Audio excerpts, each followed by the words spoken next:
Азыр сиздерге мен белокрылканы көрсөтөйүн. Жана ак чымындар учуп жүрөт деп каласыңар го. Мынакей биздин королевская пеларгониябызды мынакей караңыздар. Бул королевская пеларгония абдан жакшы көрөт да. Ушундай жакшы көрөт. Белокрылка жөн эле буга ушундай жабышат. Көрдүңүздөр, момундай болуп турат. Эми муну эмне кылабыз дейсиңер го?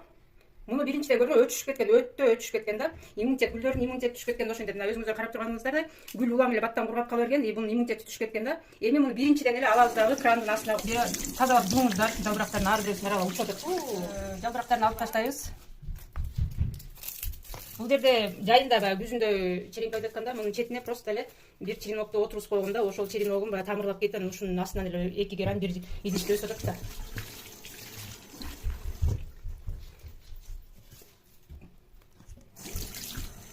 Ушинтип биринчи очередь аябай тазалап жуугандан кийин анан ушу зыянкечке каршы препараттар бар. Искра, Актара, Актелик деген ошолор менен анан чачабыз. Бир сыйра сөзсүз түрдө обработка кылабыз, 7 күндөн кийин кайра кайталайбыз.